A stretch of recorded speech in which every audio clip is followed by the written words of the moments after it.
Kemudian, dengan amarah yang masih meluap-luap, lelaki itu pergi ke dapur, lalu datang kembali dengan membawa lisung kayu, dan seketika langsung menghantamkannya ke kepala wanita itu.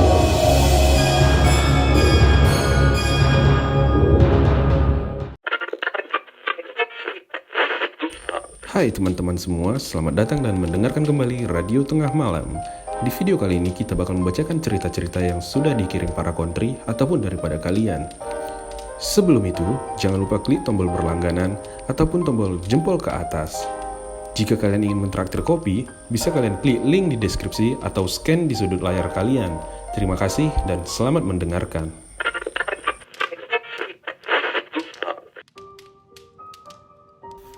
Hari itu kakek bercerita bahwa ia baru saja pindah ke perantauan bersama dengan sahabatnya, tepatnya di Provinsi Banten, dengan tujuan untuk mengurus ladang tembakau yang adalah milik salah satu juragan yang dulu dikenalkan oleh bapaknya. Selain difasilitasi ongkos menuju lokasi, kakek juga mendapatkan rumah berukuran cukup besar dengan 2 lantai. Tapi posisi rumah tersebut sangat jauh dari pemukiman warga dan berada tepat di tengah-tengah ladang tembakau yang luasnya mencapai hektaran. Di hari yang pertama, memang tidak ada kejadian-kejadian janggal yang menimpa kakek seperti yang sempat ia dengar dari celetukan warga sekitar. Namun, di hari yang kedua, barulah kakek menyadari satu hal ketika sehabis mandi. Ia baru sadar bahwa di rumah tersebut sama sekali tidak ada cermin, atau bahkan material dasar yang terbuat dari kaca. Piring dan gelas yang menumpuk di rak meja, semuanya terbuat dari bahan dasar seng ataupun plastik. Bahkan, sampai ke garpu dan sendok pun terbuat dari plastik. Jendela yang terpampang di lantai 2, juga di lantai dasar, semuanya hanya tertutupi oleh plastik bening yang dibentuk sedemikian rupa hingga menyerupai kaca yang menutupi bingkai jendela. Apakah memang si empunya rumah memiliki fobia tertentu dengan kaca? Atau si empunya rumah memang memiliki hasrat seni futuristik yang mengagungkan kayu dan plastik? Entahlah, yang jelas rumah itu benar-benar sama sekali tidak memiliki benda yang terbuat dari kaca. Sore itu, yang lebih mengagetkan lagi adalah ketika kakek berkeliling di sekitaran halaman rumah kayu tersebut, lalu kemudian masuk ke salah satu ruangan yang hanya ditutupi oleh selembar kain berwarna coklat tua sebagai tirainya. Ruangan itu terletak di halaman luar di belakang selasar, di mana di samping ruangan tersebut terdapat sebuah kolam ikan kecil yang airnya kering, juga sebuah kursi rotan tua yang sudah lapuk bertengger di sebelahnya. Di dalam ruangan itu, kakek melihat ada sebuah lemari kuno yang tidak terlalu tinggi dengan ukiran khas Jepara mengguratinya. Tertutup rapat dan juga terkunci. Dan tepat di atas lemari tersebut, sebuah bingkai tulisan tanpa kaca terpampang dengan jelas. Kakek sempat terhenyak kaget saat sedang fokus memandangi lukisan tersebut. Tiba-tiba saja terdengar suara pecahan keramik dari arah luar. Saat kakek tergesa-gesa keluar, ia melihat kursi rotan itu terlempar cukup jauh dari tempat asalnya. Kendi kecil yang tadi berada di atas tepian kolam nampak pecah berserakan di samping kursi rotan yang tergeletak. Padahal sama sekali tidak ada angin bertiup ke tempat itu, bahkan kain coklat itu pun sama sekali tidak bergerak tertiup angin sedari tadi. Seminggu setelah kejadian itu, kakek masih merahasiakan segalanya. Merahasiakan kejadian dan ruangan yang tertutupi kain coklat tersebut. Namun, kendati demikian, hampir sepanjang malam selama 1 minggu setelah ia memasuki kamar bertirai coklat tersebut, kakek mulai dirundung gangguan aneh. Di tengah teman-temannya yang tertidur lelap, kakek malah tidak nyenyak tertidur, apalagi ketika waktu tengah malam terlewati. kakek sering mendengar suara orang bersiul di pekarangan rumah tersebut. Selain itu, kakek sering mendengar suara debuban benda tumpul yang seperti dengan sengaja dipukul-pukulkan ke atas papan kayu untuk membuat kegaduhan. Padahal, hanya ada kami bertiga di rumah ini. Itu pun, kami satu kamar saat tidur. Malam itu suara debuban tersebut terdengar lebih kencang lagi, hingga membuat kakek terbangun dari tempat tidurnya.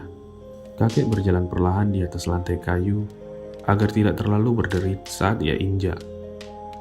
Kemudian, kakek mencoba mengintip dari balik jendela yang tertutupi plastik bening, yang tepat berada di samping kamar di lantai 2. Dengan samar, kakek melihat seseorang tengah duduk di atas kursi rotan dengan posisi memunggungi sambil memegangi kayu di tangan kanannya. Kayu tersebut ia ayunkan ke atas dan ke bawah hingga membentur tembokan pinggir kolam dan menimbulkan suara debuban.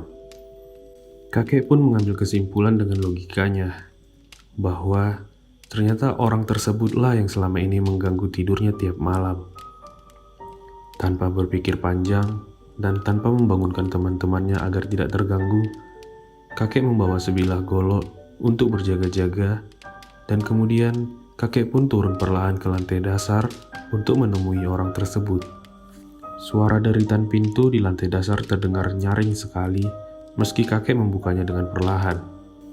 Lantas, untuk berjaga-jaga agar orang tersebut tidak kabur, kakek pun langsung seketika berlari menuju tempat di mana ia terduduk di atas kursi rotan. Namun, hasilnya nol besar. Di sekitaran kolam ikan, juga di atas kursi rotan itu, tidak ada satupun orang.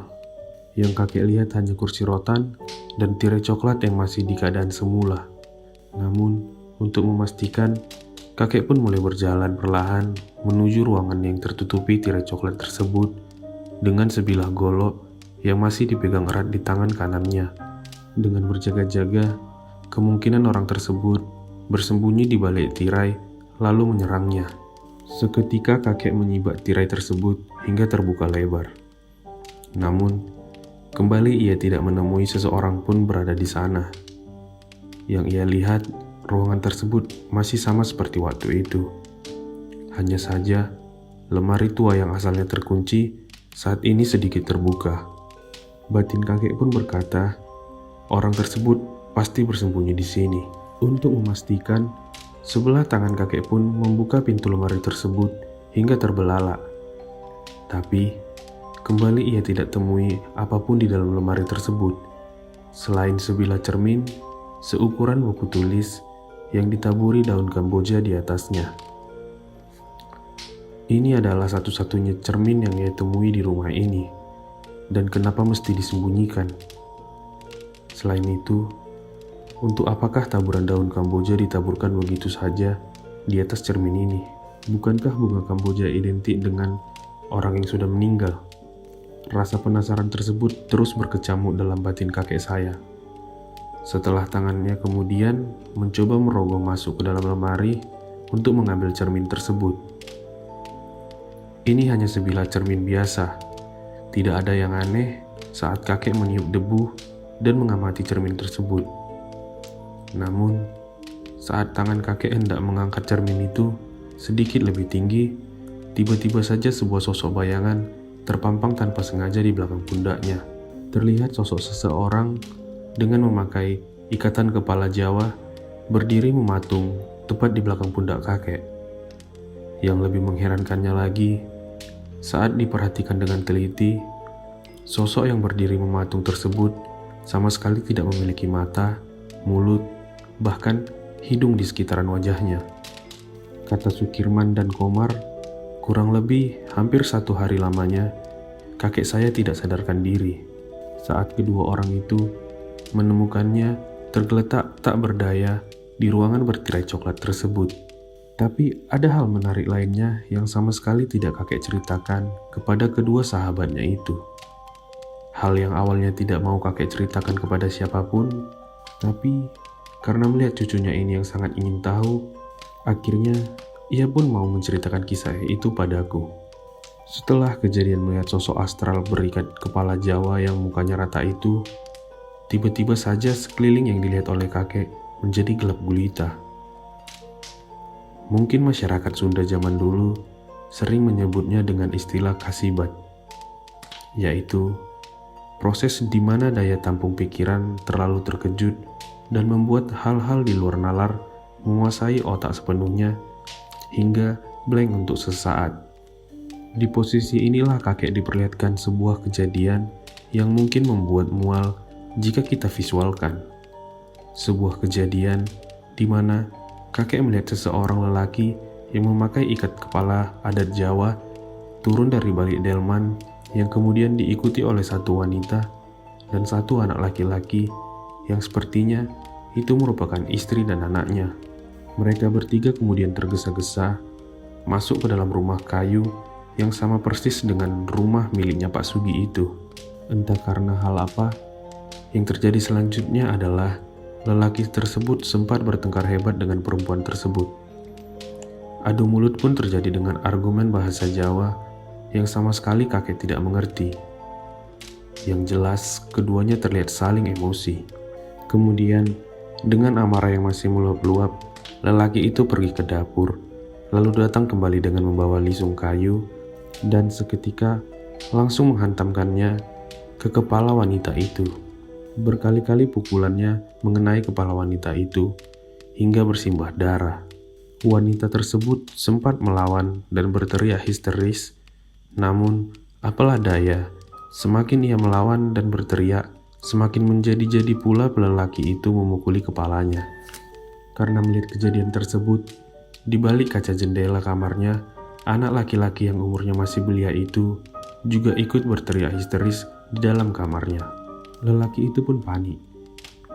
Ia langsung berlari dan menghantam jendela kaca tersebut dengan lisung kayu yang sama berkali-kali hingga hancur. Sebelum kemudian, ia masuk ke kamar dan menghantam kepala anak itu sampai remuk. Tubuh si anak terlihat mengejang sesaat, lalu hening tanpa suara. Kedua mayat berkepala remuk tersebut kemudian ia bawa ke atas sebuah ranjang besi, yang dimana sekilas memang nampak sama dengan tempat tidur kakek dan kedua temannya di setiap malam.